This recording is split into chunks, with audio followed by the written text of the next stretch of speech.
Hey guys, hope you're doing well and welcome to today's video, which is going to be all the plants that I'm loving at the moment that are not on moss poles. And I think we've all seen Sydney Plant Guy at some point on social media and how amazing his plants look and how amazing your plants can be when growing on a moss pole.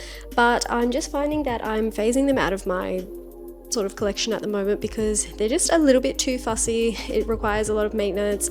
Most of the time it just looks like a moss pole, which I feel like we all think is kind of ugly. They're not good. They're not good looking, they're not aesthetically pleasing, but the results that you can get from growing a plant on a moss pole sometimes outweighs the ugliness of the moss pole itself. So enough of me yapping about moss poles, and let's get into the plants that I love at the moment that are not on moss poles.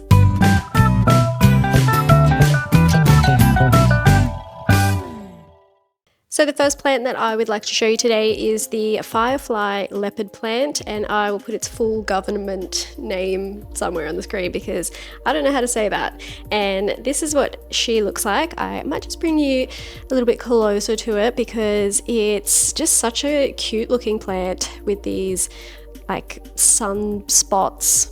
I don't know, it just looks very interesting.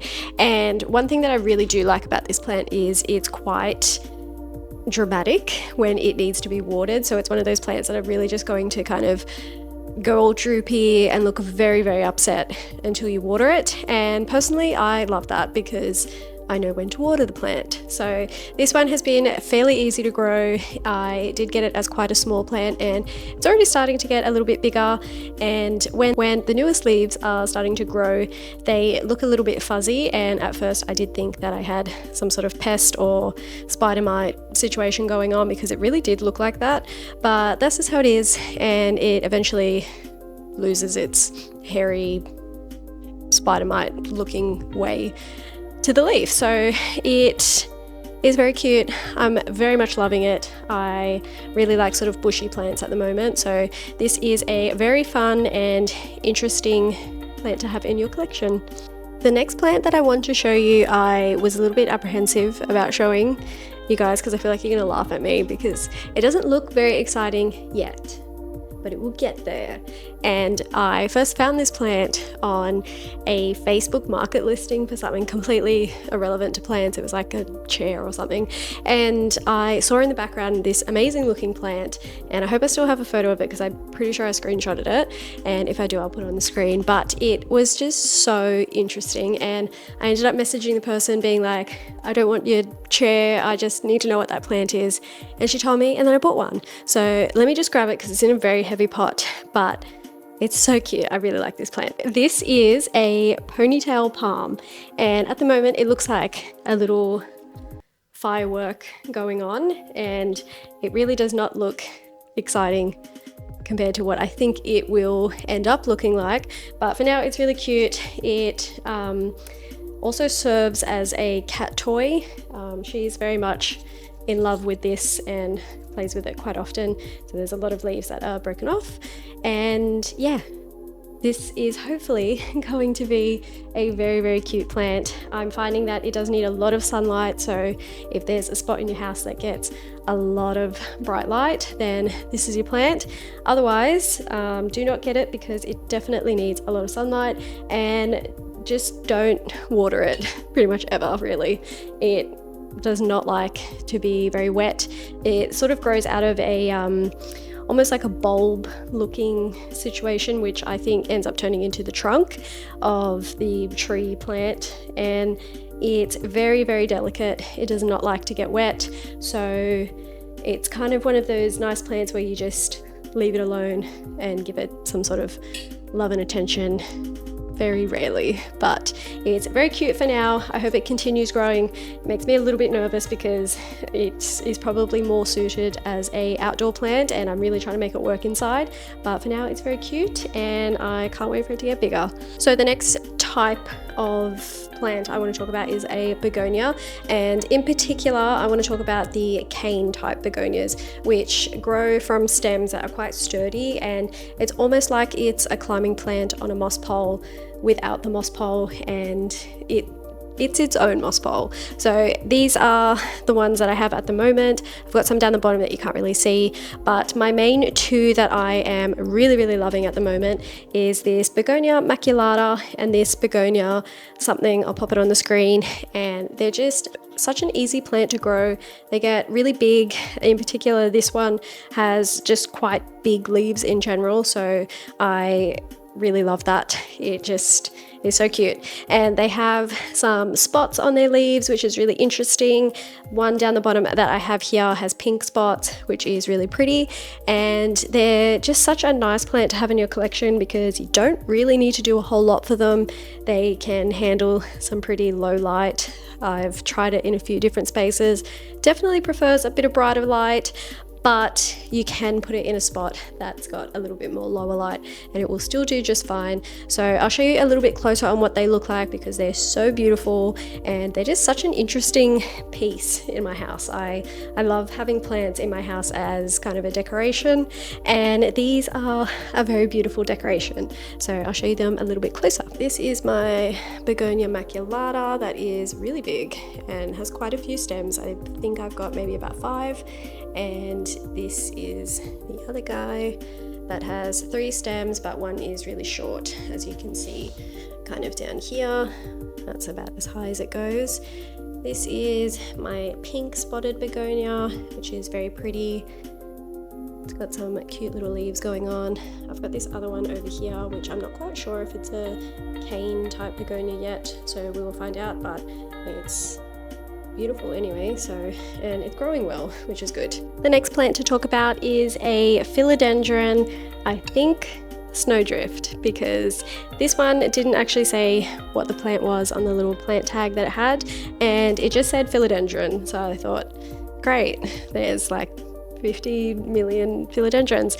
Which one is it? And I'm deciding it's a snowdrift. So I really love how a newest leaf that it is getting always is like this kind of creamy color. It does have some little variegation speckles on it as well, which is quite cute.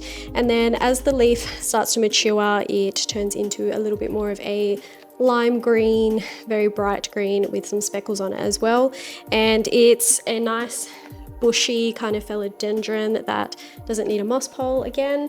It's very cute if you're putting it kind of at the bottom of your plant shelf. So if you had it up high on a shelf, it would kind of look more like this, which I just don't really think does it justice. You really want to be seeing the top view of the leaves for this plant. So this plant here is another one that I like to think of it as kind of like a filler plant. It was always a really good plant to have around when I had a plant on a moss pole, and if I kind of put it near it, it just kind of disguised the moss pole. And if you have it down low, you can kind of see it from like this view, which is really pretty.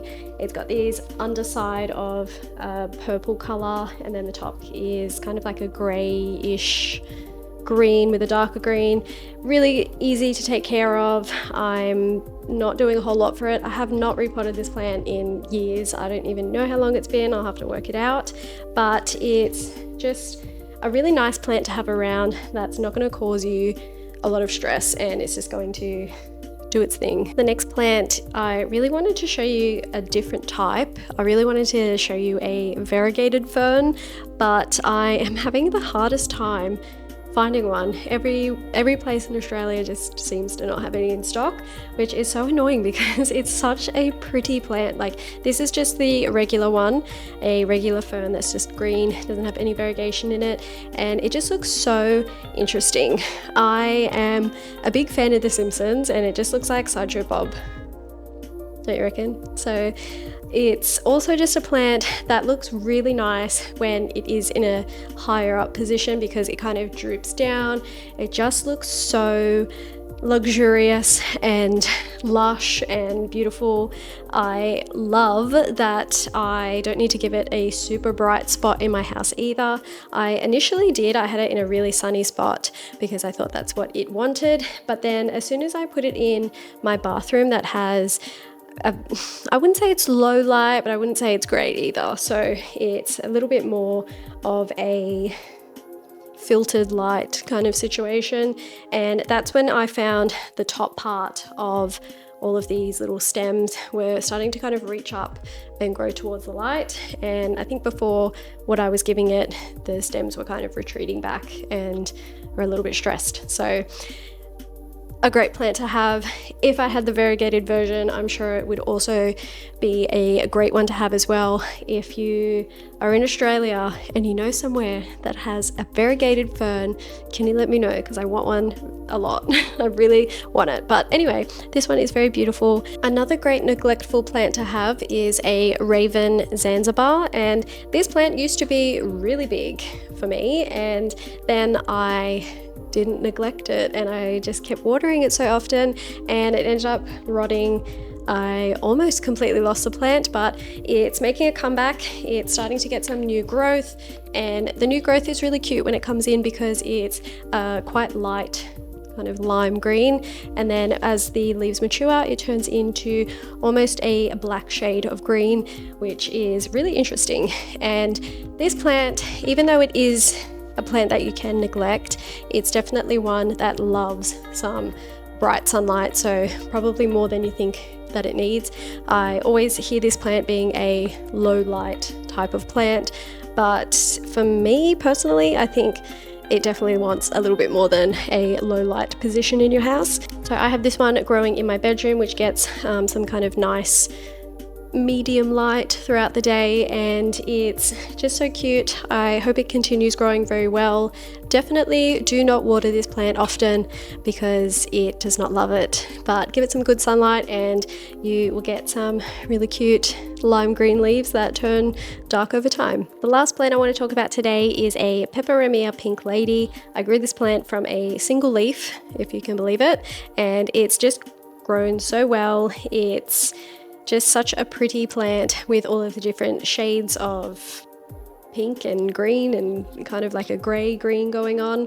It definitely emerges more as a bright pink colour and then starts to mature into a darker grey green, and it's very cute. It kind of looks like a little bouquet almost. It's definitely due for a repot quite soon, but for now it's still growing really well, and I just love that it just adds some really interesting depth and just different colors into my living room. Thanks so much for watching today's video. I hope you enjoyed looking at some of the plants that I really like at the moment, and look at her. Crazy. She just slept through pretty much this whole video. So I hope you enjoyed watching that as well.